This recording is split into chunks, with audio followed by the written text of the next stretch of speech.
Have you ever done something that was like basically perfect and then you found out you had to do it again because you didn't hit the record button? Well, that's never happened to me. And welcome back to How to Be a Better DM.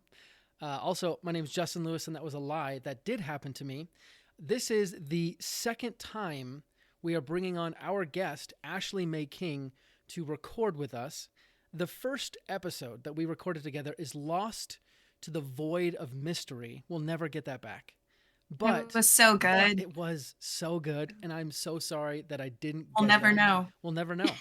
But listener, you are so lucky because she has overlooked my mistake, and I've brought Tanner on today as my adult supervision. We're going to have a fun conversation with Ashley May King again about, Roman gods. So what do you think?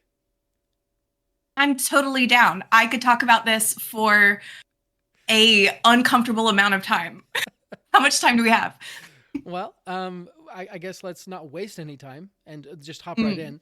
But before we do, Tanner, I forgot to say hello to you. So how you doing, Tanner? Hey, Justin, I'm here too. I wasn't here on the last recording, and I think that's what went wrong personally. But You're right. yeah, I did hear that, they laughed, they cried, that it made them want to be better people. So hopefully that happens with this one too. Yeah. It really did make me want to be better, especially after I realized that I didn't get the recording. So on this episode of How to Be a Better Podcaster, we hit record. That was lesson learned. Boom. Done. Write that down. Exactly. But today, like I said, we are joined by Ashley May King. A little bit of background information. She is a very talented writer for horror and mystery games of all sorts. She mostly plays Call of Cthulhu, but today we're going to try and dissect, she's going to unravel her mysteries of how to, provide an awesome horror game. But before we get to that, Ashley, what is something that you've been geeking out about lately? Listen, I am such a nerd for theology, mythology. I love finding obscure religions, and I stumbled upon this really fascinating Roman god of waypoints and of boundary markers named Terminus. This was a god they would have sacrifices to, and it feels like it's such a random kind of benign thing, these like boundary markers, but it had its own following. He had, followers make sacrifices to him. It's just, I love that kind of thing. Just you never know what's out there, and then you never know how that can inspire something in a game sometime. I feel like I get a lot of inspiration from it. Yeah. Interesting. So like when you say sacrifices, like since he's got a waypoints, like street signs, like they'd burn, crossroad or street signs, steel stop signs. Steel stop signs. It's a lot darker than that. I don't know what the rating is on this particular podcast, but if you want to read some R-rated, okay, great. Yeah, no, they would burn people tied to these like boundary markers and like leave their ashes to kind of like, I don't know, consecrate the new boundary or such. No, they were killing people, or perhaps animals and such. But yeah, you gotta really lock it in. Yeah. That's nuts. Can you imagine that, but with like the HOAs and neighborhoods of today, where it's like you have a fence that's 2 feet over and good night, right? Yeah. I love it. Oh, dang. Yeah, I just, in my mind, I'm like, thank goodness they brought it around, because when you're like, oh, they burned people, I was like, what does that have to do with waypoints? And you're like, oh, they'd be tied to these boundary markers. I was like, okay, they brought it around, they made it relevant. Exactly. They were top of it. Yeah. They weren't just, in a different third location burning. I love it. Thank heavens. Well, that actually brings me to my next question. which is also unrelated to horror. If you guys were the gods of something, just like something random, what would you be? Pizza. Ooh, that's a good one. Dang, that's Yeah, guys, I've always been into making pizza. Recently, my wife went all out for Christmas. She got me a bunch of pizza stuff and like a pizza cookbook, and I made a really good margarita pizza. Like the dough is so Best good. kind. I know. But anyway, I made a like just off the top of my head, I came up with a recipe for a Philly cheesesteak pizza that tasted like Philly cheesesteak using leftovers I had. I was so proud, and I would be a great god of pizza. agreed. I would follow you.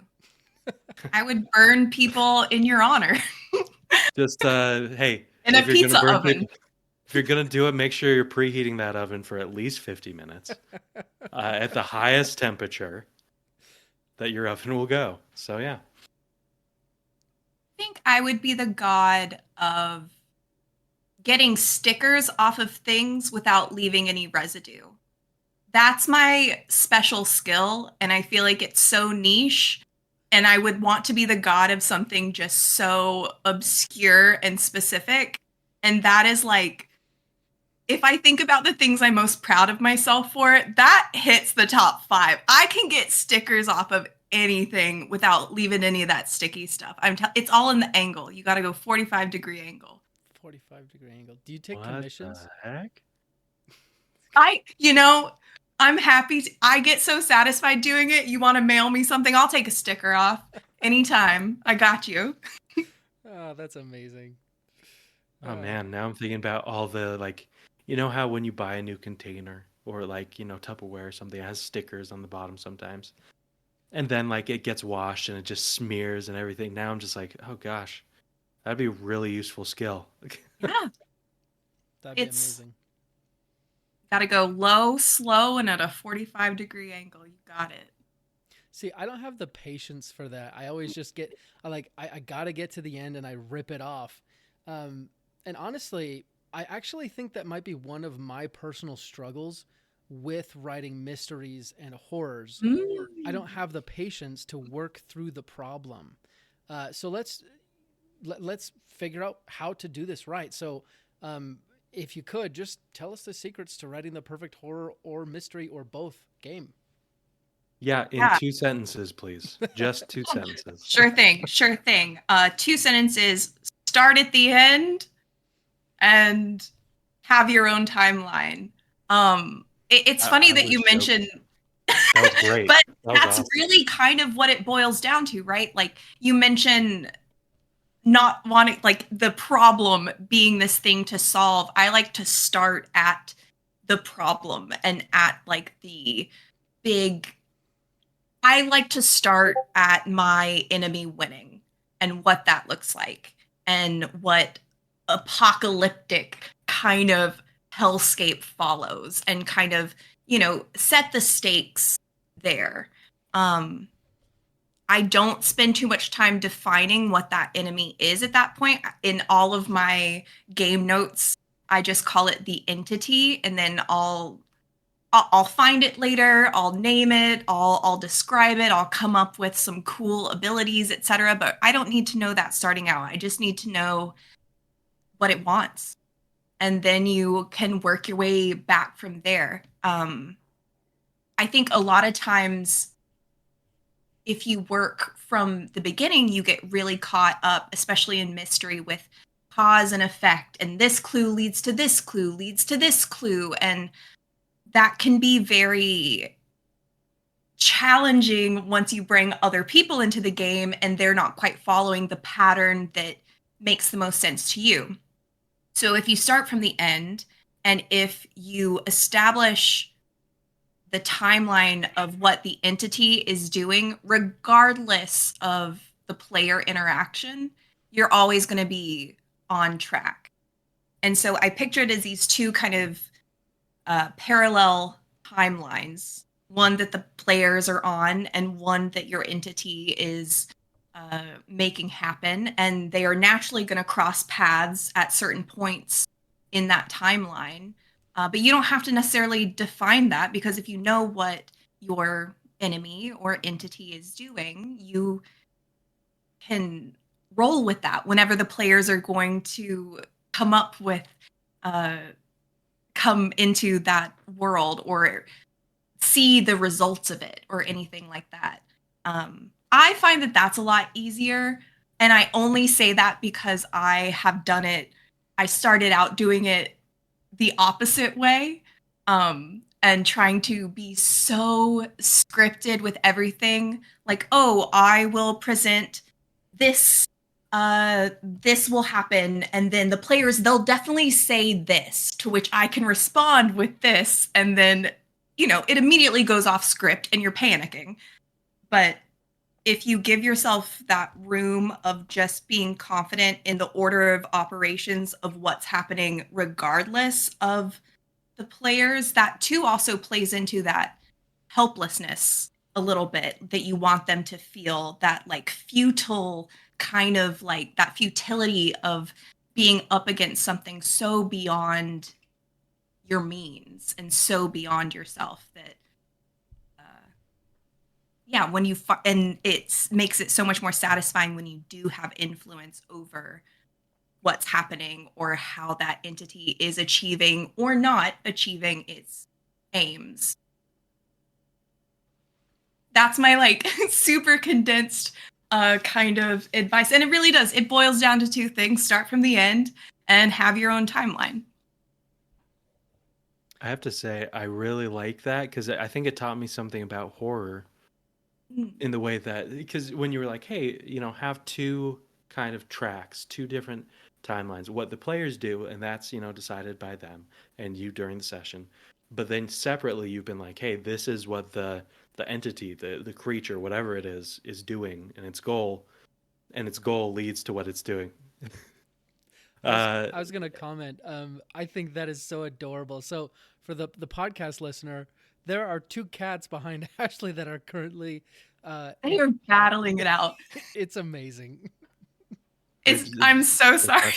No It's problem so at all. cute. No problem. Anyways, Tanner, go ahead.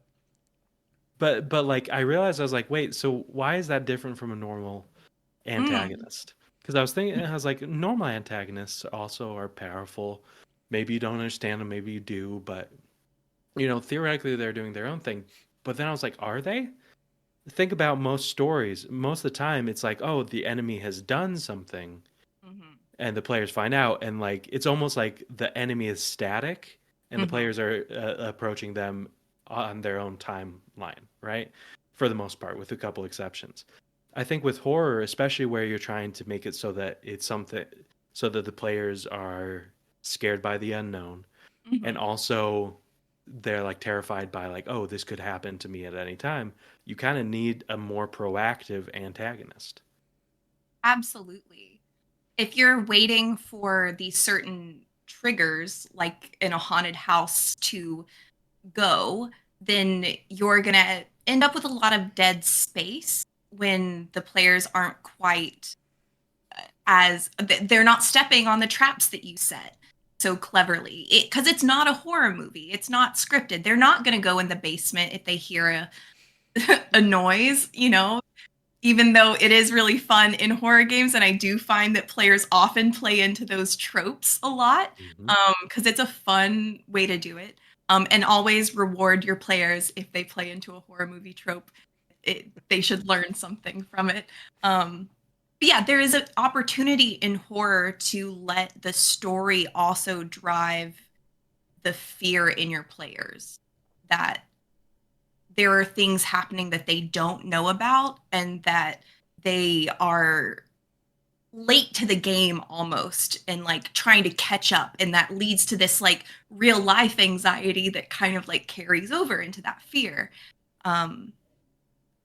Yeah, I think I was trying to think before this recording why I like horror so much, because I feel like everything that I write has a very horror basis.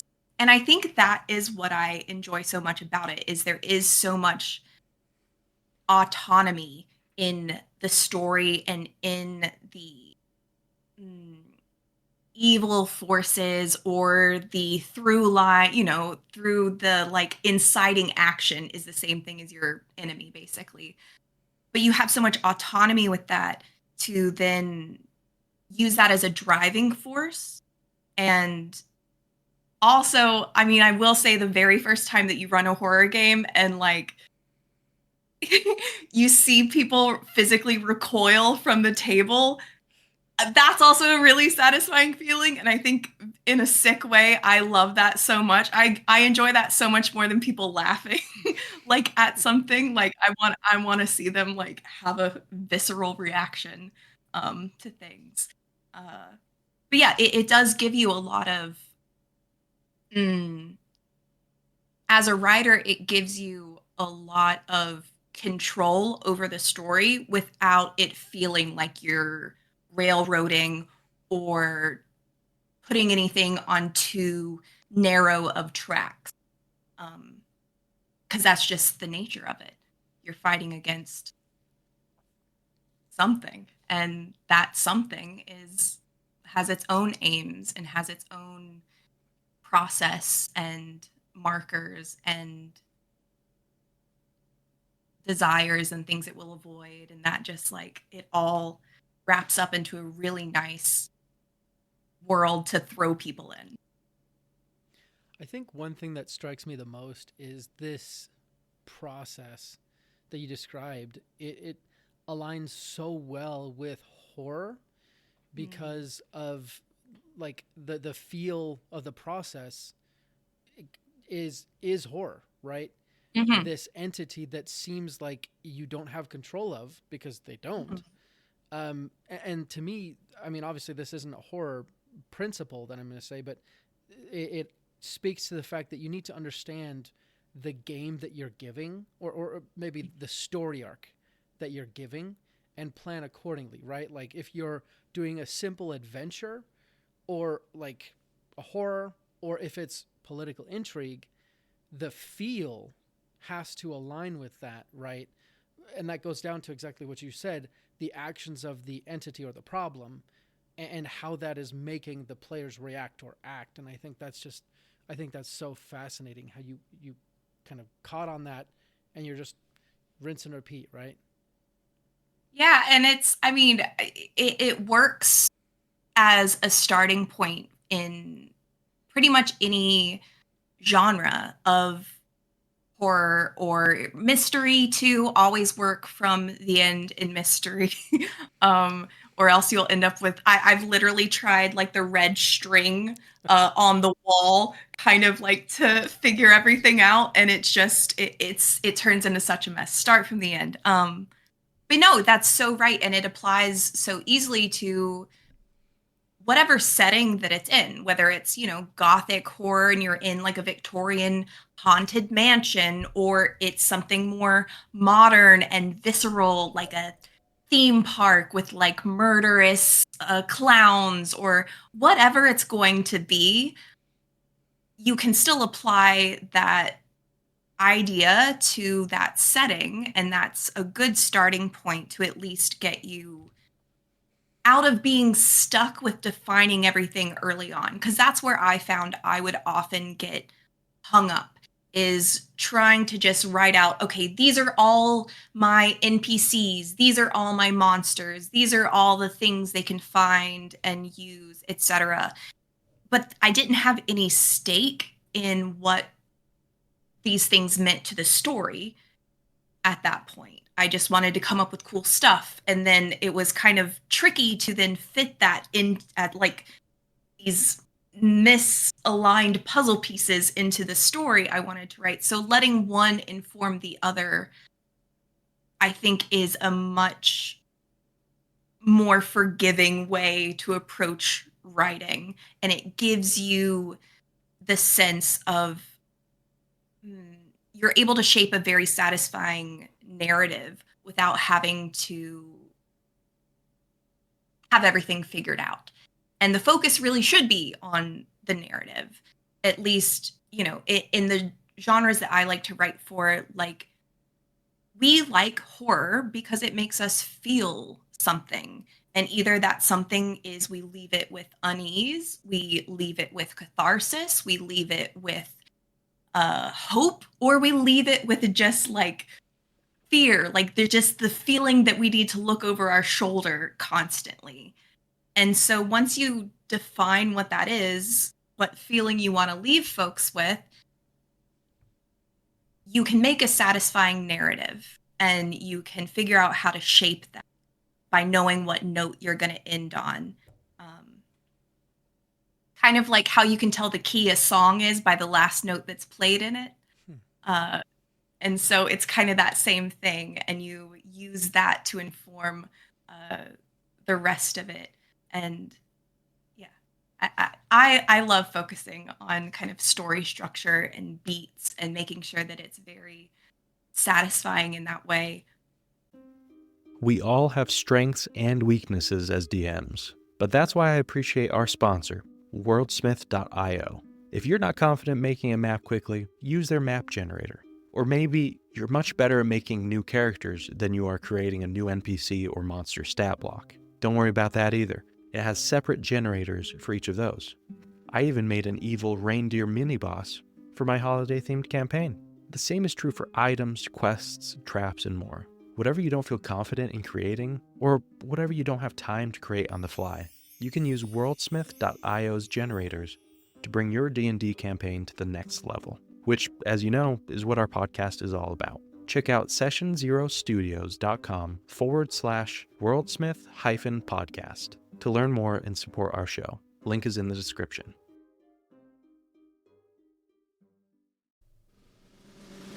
Spoiler alert, we are building an army. That's right. We're building an army of amazing dungeon masters who want to make the world of D&D a better place. If you want to join our army and fight by our side against the evil forces of boredom and bad DMing, join our Discord and lend your voice to the cause. Go to sessionzerostudios.com/Discord and join for free today. That's sessionzerostudios.com/Discord and enlist in the fight against boredom. You obviously have good taste. I mean, you listen to How to Be a Better DM, after all. We thank you so much for your support. And if you've ever gotten anything useful from How to Be a Better DM, take a minute and rate us and review us on your podcast listening app of choice.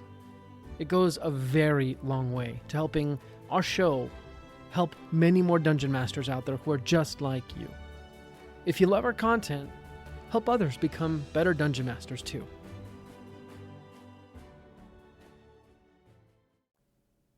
So, as I was talking, I was like, I love all of this.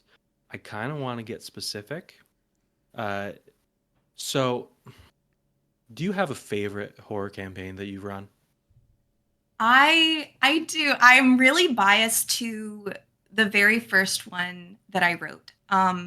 It's gothic horror, it's Victorian mansion, it's lowlands of Scotland, it's changeling child, it's ghostly happenings, it's raining moors. Like it's a very evocative thing. And when I first wrote it, it was that thing where it was so scripted. Everything every NPC said, I had typed out. I had tried to anticipate what the players would say, and like it went off script, I think 2 sentences in, of course, and I panicked. But now that's a scenario that I've used I guess train with Geek Therapeutics at times, and then use that as the scenario to teach therapists the game mechanics so they can use horror to heal and kind of give this sense of catharsis. So now I've run that, and I've run that scenario a few other times for a few streams and then like personal games. So now I think I've totally run it somewhere between 20 and 30 times. It's never ended the same way twice, ever, ever, ever. And that's the kind of thing. And I think I'm so connected to that story and I feel so passionate about it because it was such a learning process for me to then be excited about the fact that it is never going to end the same way. And with that uncertainty and sitting with that instead of, a complete 180 from hyper scripting everything out to then expecting and looking forward to that difference and to things going off script and feeling comfortable in that setting. So yeah, I'm very partial to that one for a lot of reasons, I suppose. And also, I think Gothic horror is my favorite genre of horror. I love Shirley Jackson. I love Mary Shelley, like, the classics. And that those are stories that I remember sticking with me so much. And to kind of pay homage to that it just feels special. Tanner, did you have a follow-up question on that? I mean, I have 1,000, but Justin, do you have a question? I do. This is less specific. Well, I guess kind of different type of specific. So, you say start at the end, and I love that, and maybe I didn't understand the first time. But when you say the end, are you meaning like this is the resolution scene? This is everyone like leaving the haunted house, going home happy, or this is like the climax? The climax, the oh shit, it all went wrong. Like worst case scenario for the players, best case scenario for the entity. I start with the entity's win scenario because that's their aim and that's what they fully expect to happen. So all of their actions are going to be informed by that expectation. And so that is where I start from. And I always like to give my players, I aim for at the very minimum 3 different paths to resolution. 1, the entity wins, they lose, the apocalypse happens, they all die, whatever. I really like to situate them in with a scenario where they call my bluff on that a lot of times. Love that. Love when the world ends, when they're like, she's not gonna do it. Yes, I will. So I have my entity wins apocalyptic scenario, like ending. Then I think, okay, how can they solve this with the clues that I give them? And that informs what I need to put in this setting, what tools I need to drop in this haunted house, what intel. And so then I can come up with what it would take to thwart these plans. And so then those become my clues that they find either by their own discovery, or if you need an NPC to just hand them a piece of paper, just do it. The players need information sometimes. And there's a fun mechanic in Call of Cthulhu that I like to use for that I'll go into in a moment. So apocalyptic ending, they solve it, fantastic, thwart the plans, and then they always, and I say those, and that they always 9 times out of 10 go for the third option, which is violence. Which is, I think we play a lot of fantasy games. I think D&D is very much that like power, like hero fantasy type thing. And you think, oh, swing big sword, kill big monster. Fantastic. And so I always give my players guns, and then they are useless. And that's just like a fun moment every single time, but it makes them feel, it emboldens them a little bit to make choices that maybe they wouldn't otherwise, but then makes the stakes even more real. So, but I do always work in a way to where violence could win this situation if you fight the right entity or fight this thing when it's like at its weak point before it becomes this thing, it ascends or whatever, or you use this certain material that can, like in the Victorian setting, if you use iron against Fae, then it actually like finds purchase. Whereas if you're trying to shoot a bullet, it's going to go right through, nothing happens. You know what I mean? Like, and leave those kind of things for them. Gosh, I know I said I was going to come back to, okay. So there is a fun mechanic in Call of Cthulhu specifically that I really like to reward, and that's the sanity mechanic. And it's kind of what really sets that game system apart. And there are ways to work sanity into Dungeons and Dragons. There are some really great fits for how that works. And I definitely suggest playing with it. It's very fun. And it's not something that I like to destigmatize the loss of sanity in this game. I think that the loss of sanity should always be rewarded with intel. And so I use that as a way to drop seeds that explain the plot. And so as someone is losing something, they're also gaining a better understanding.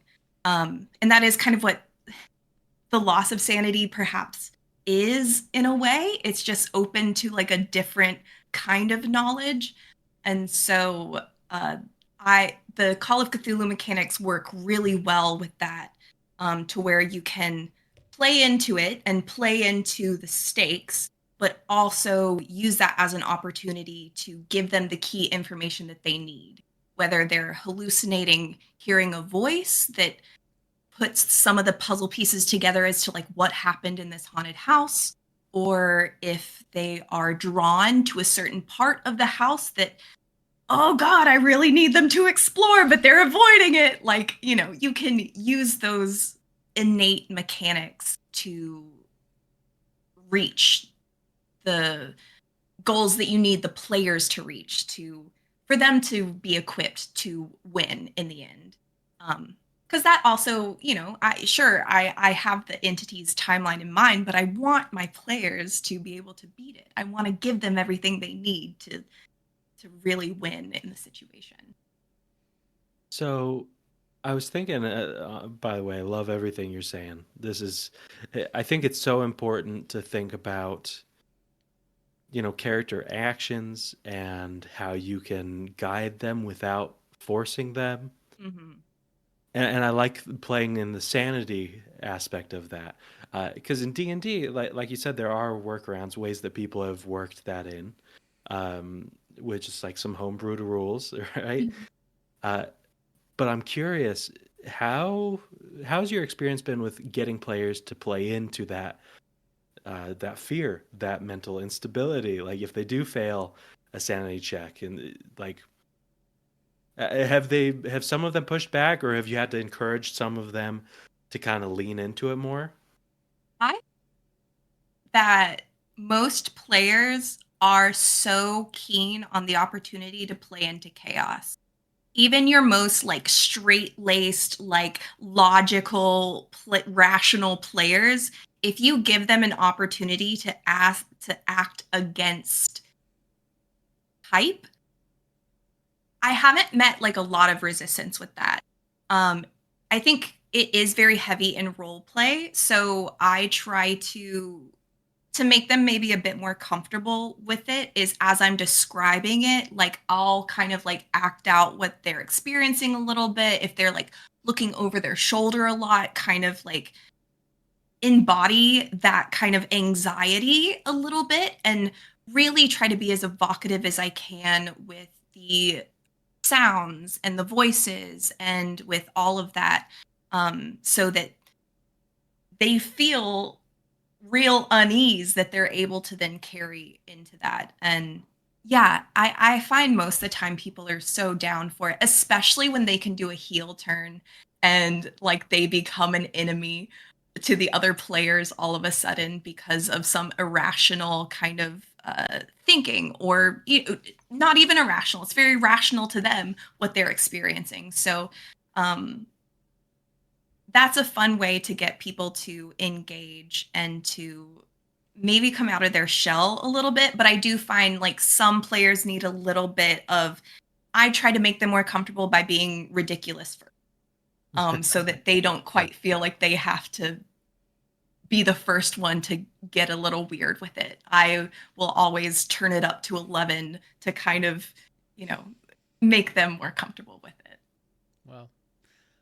I think that is so great. And I love the concept of insanity, especially because in basically almost every TTRPG, definitely D&D, we face, well, our characters face some pretty mind-bending things. So Yeah. You mentioned you've seen people who have fit sanity or that kind of mechanic into games, but obviously you can do it wrong. So how do you go about doing it right versus some mistakes people might make? That's a good question. I think, and I think it's twofold. I think one mechanically and two ethically. Mechanically, I think that I I'm biased, obviously. I think Call of Cthulhu gets it so right. It has to be a percentile, and you have to be acquainted with the fact that you can only lose this. This is something you will it's depreciating. And I like to raise the stakes with it, kind of very slowly, where maybe the first thing they see isn't quite so scary. It's only like a D4 penalty to their sanity, and build my way up through the suite of dice until they come face to face with this thing, and all of a sudden they're taking a D20 hit to their sanity, and making that build up kind of uh, gets the players always like a little uneasy, but also like a little as they see that you're sharing information as this is happening, a lot of them get more bold and want to also learn that, even though it comes at a cost. So I think you have to be conscious in how you build. It's that slow build, that slow creep that is in every horror movie. Um, and so you kind of want to like give an inkling, and then all of a sudden it's the snowball that starts an avalanche, and then they're just taking penalty after penalty after penalty, and then it's like even that frenzy is kind of fun in its own way. But I do think the percentile system is the best way to approach that. It gives you such a large threshold. Another fun thing I like to do is at the start of a game, I'll ask, "Oh, do you guys want to play on easy, medium, or hard?" And just kind of like a throwaway thing.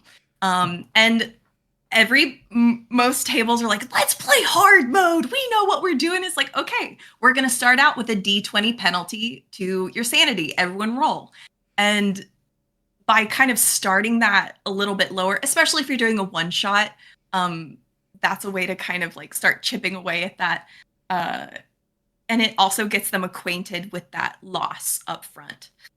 That's something I like to do. I think that's fun. I think the other side of it is how to handle sanity ethically, and also approaching like these mental health mechanics in games in a way that is sensitive and a way that is not stigmatizing. And that too is why I feel very passionately that like a loss in sanity, quote unquote, should be rewarded with unlocking a new kind of knowledge or a new kind of sensory input. You know, maybe you're hearing something that the others can't hear, but that is, if you follow that, you're going to be rewarded with part of the story and a larger understanding of what's going on.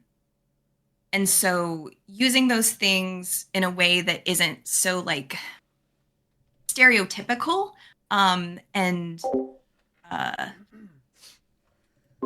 and being sensitive to the fact, like not just settling someone with, for example, like I think people throw around OCD a lot, and trying to approach that more so in reality than just kind of what we see depicted as OCD, but instead giving someone real context for you have a compulsion, you can't fight it, it's gonna make you anxious if you do fight it. So you have to give in to this thing and you have no control over it. And I think that can lead to a lot of actual empathy for these very real things that exist. That's very, very fascinating. I'm just thinking of like all the ways that, well, for one, that I've probably done this wrong, but that when someone has sort of an effect of having lost some of their sanity, right? Mm-hmm. Based on what you're saying, it sounds like you describe their feelings and their impulses and instincts rather than you are depressed or you have schizophrenia. Like instead, you hear some things and the rest of the people around you don't seem to hear those things, which makes you feel strange or something like that. Exactly. Right? And 99% of the time, people who experience these things don't know what to call it. And so calling it schizophrenia or calling it depression doesn't really, it's not as evocative as talking about the actual sensory input and the actual, symptoms.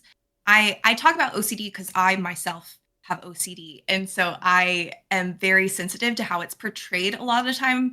And just like, but I think genuinely running games has helped me so much with that. It's that same thing I was talking about with OCD. A lot of the time is predicated on there's one correct answer. There's one right way to do things. I don't know what it is, but I know that there's one correct way to do it and it eludes me. And then that starts this loop. And that's how I would approach writing games at first. And once things weren't going the one correct path that I had set for it, I would panic, absolutely. But now I think this like running games has been this like unintentional exposure therapy to where now I'm so excited when things go off book that I trust myself in that situation. I look forward to that situation and I'm not uncomfortable in that unknown. And that has carried over a lot into my own life. So I say that to say anyone else out there who also deals with that, it's uncomfortable to kind of get over that hump when you're running games, but I'm telling you, it helps so much. And those are the kind of things that you can play on in these sanity situations so that like desire for like knowing what the right thing is and freezing up and just kind of you can play with that rather than just saying, oh, you have OCD, and then all of a sudden they're like washing their hands every 5 seconds, and it's like, okay, that's like a facet, but that's not how everyone experiences it, but like whatever.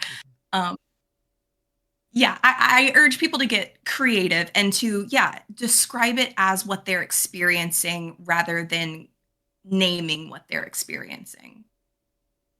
I think that is overall just probably one of the best pieces of advice for most of the role playing experience, right? Describe what they're perceiving rather than, oh, you see, or you're in a bakery, right? Yeah. Unfortunately, smell of bread, exactly. walks over. Yeah, it's so much better that way. Exactly. We are to time, unfortunately. So before we let you go, first of all, thank you so much, Ashley, for joining us for the second time. Yeah, thank you. Anytime, third time's a charm. So Perfect. let's actually, let's do this again. I was going to say, I do want to have you back on the show because I don't know about Tanner, but I have some more questions I'd probably like to dig into. Yeah, too many. Yeah, still so much many to learn, honestly. Absolutely. But before we let you go, how can people reach out to you, support you, and see what you're up to? You can find me across the internet at my name, Ashley May King, M-A-Y, May.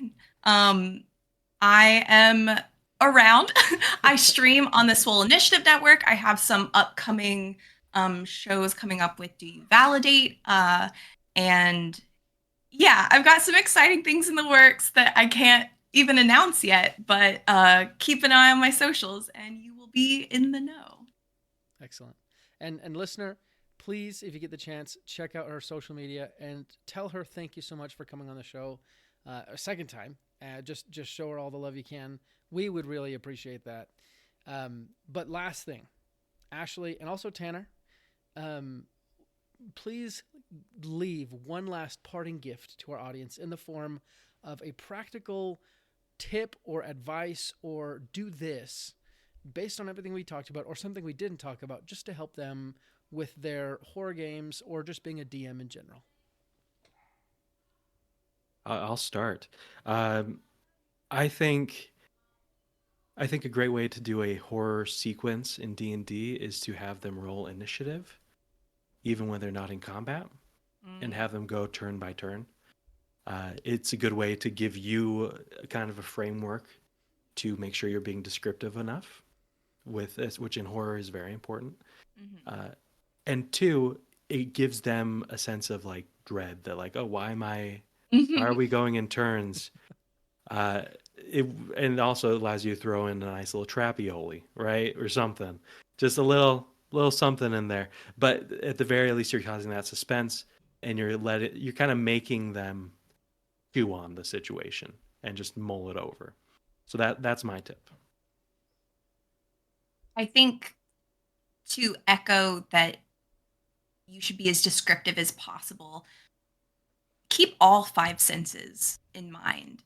I think we focus a lot on vision and what the players see, but make your monsters smell. Give them a smell, an odor that they can follow, or that they can, or leave some kind of, footprint or something tangible. Just really play on all of the senses. And that's what's really going to transport your players from the table to the haunted house or whatever you have put them in. Amazing. When you said smell, I just imagined the worst smell I could, and that honestly conjured up an image of a monster. So excellent advice. Ashley, like I said, it's been wonderful having you here for the second time, and we do look forward for a third time. But listener, that'll have to wait. We'll be back next time with another handcrafted episode just for you. Until then, let's go ahead and roll initiative. Brought to you by Session Zero Studios. For more information, visit sessionzerostudios.com.